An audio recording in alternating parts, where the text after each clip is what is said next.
Welcome back to The Forest Wild. I'm Charlie. By now you know what this podcast is about and where we're growing toward. This is a podcast for experiencers and the people they know to better understand things that we might have seen or are hoping to see that others might think is kind of crazy. And I wanted to do a quick episode on addressing people who are around us who may be a rational skeptic or somebody who thinks this is altogether ridiculous. Because that's not a place that we should condemn them for being in my opinion. It's actually very understandable, I think. If we're at a family get-together, it would be understandable if maybe we experiencers didn't go over to Aunt Edna and tell her all about, the things that we're researching or we're interested in. We would rather just keep the upright apple cart, talk about the kids, talk about the soccer games they're playing on the weekends, and just be done with the family get together and move on. The thing that I'm finding out, though, is that the more that we open up about the experiences that we've had, the more likelihood exists that you're going to interact with somebody who understands or has had a similar experience. And what I have come to find is that staying quiet or being fearful of somebody's response is really more about us and what we have to push through internally than it is about that person.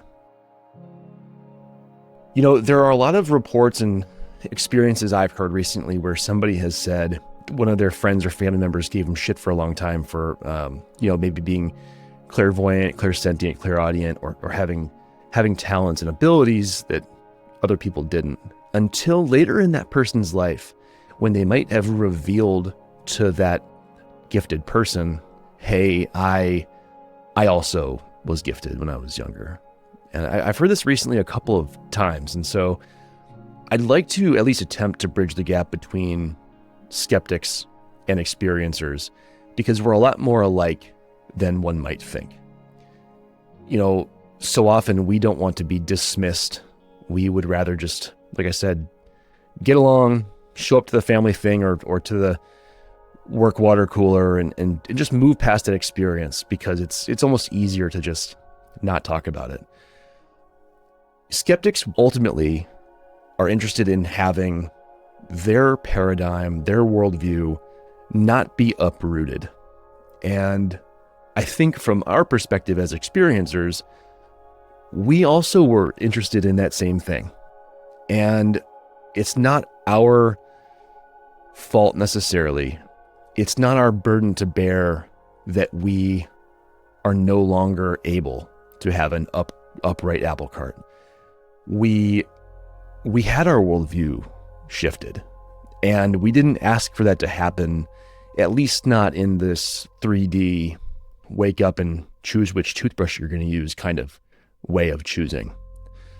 We experiencers are not people who wake up in the morning and say, geez, let's go announce something to our nearby community that is going to probably isolate us, ostracize us, potentially put us in danger, have people look at us weird at work or at school.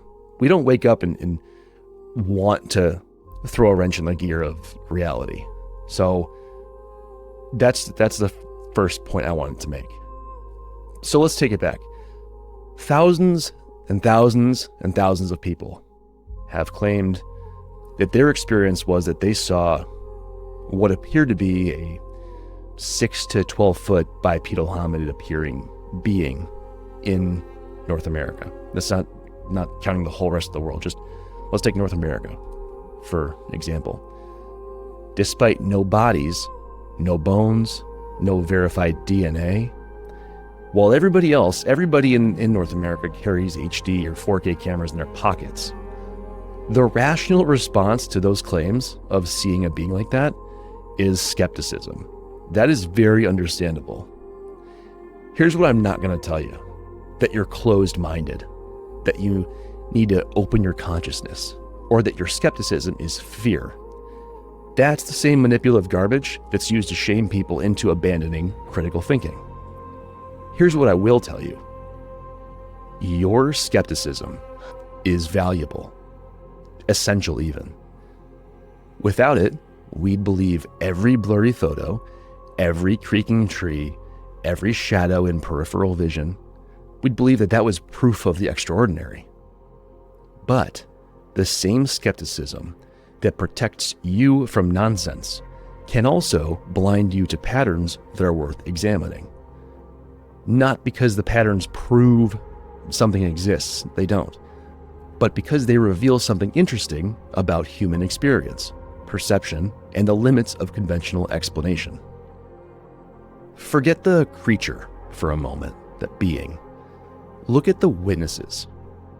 Police officers, park rangers, military personnel, doctors, professors, people with everything to lose and nothing to gain from reporting encounters.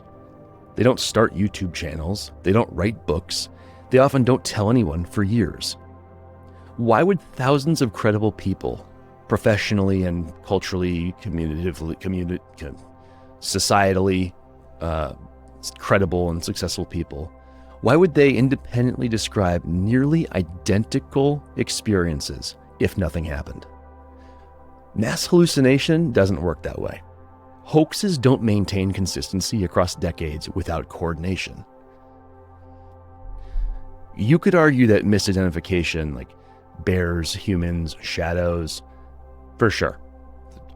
Agreed. You absolutely could. Except many witnesses are wildlife professionals who know what bears look like. These wildlife professionals describe specific anatomical features that bears don't have. The easy explanation would be lying. But lying about what? Seeing something that ruins your reputation?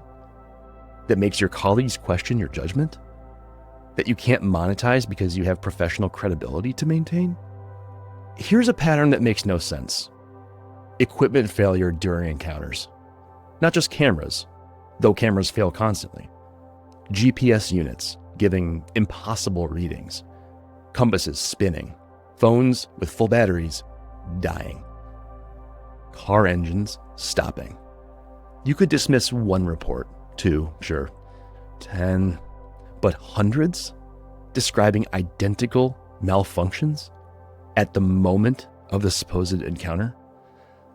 Either thousands of people independently decided to add the same false detail to their stories, or something about these encounters affects electronics in ways we don't yet understand. Neither explanation is comfortable for a rational worldview. Every indigenous culture in North America has traditions about these beings. Different languages, different regions, but remarkably consistent descriptions, dating back centuries before modern Bigfoot mythology. Did dozens of unconnected tribes all invent the same fictional creature? Why? What purpose would that serve?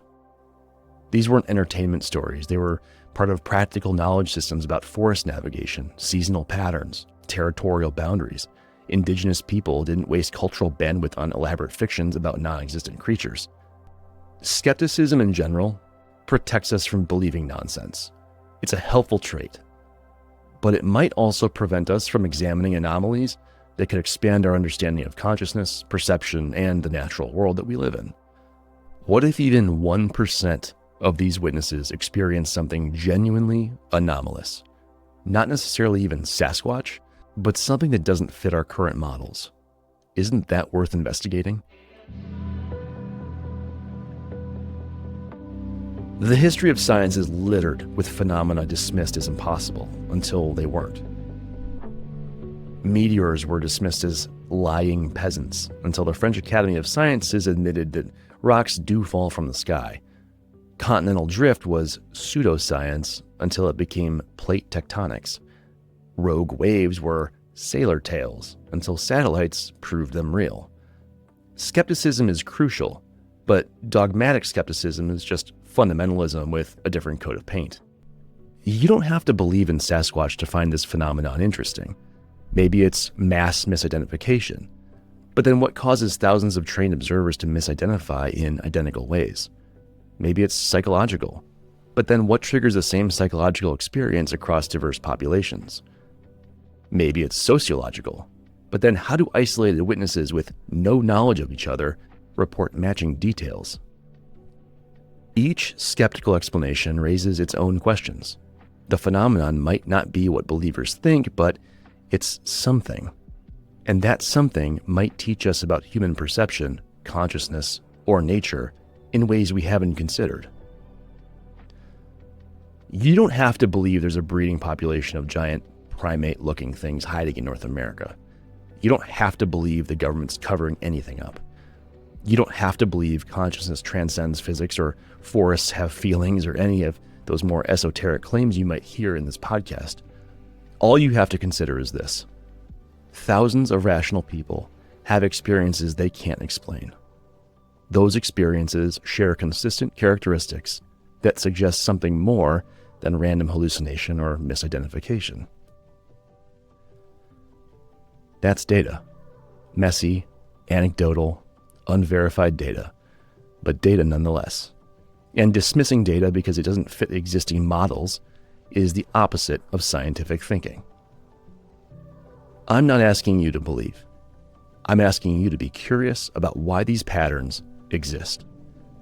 Why do credible people risk reputation to report these encounters? Why do the reports maintain consistency across time and geography? Why do indigenous traditions align with these modern sightings? And why do equipment failures cluster around these encounter reports? These questions might have answers.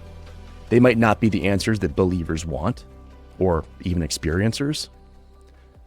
Which sometimes that bias is that, hey everybody, Sasquatch exists. They're out there. You're right. They might not be the answers that skeptics want. Like, it's all hoaxes and bears and shadows. They might be answers we haven't thought of yet. And those are the most interesting answers of all. Your skepticism is valuable, but so is your curiosity. One protects you from deception. The other opens doors to discovery. The phenomenon exists, even if it's purely psychological or sociological. The question isn't whether something is happening. It's what that something actually is. And that's a question worth asking, even if, especially if, you think the common answer is ridiculous. Because the most interesting discoveries often hide behind the things we're certain were impossible. Stay skeptical, but stay curious. The two are not mutually exclusive.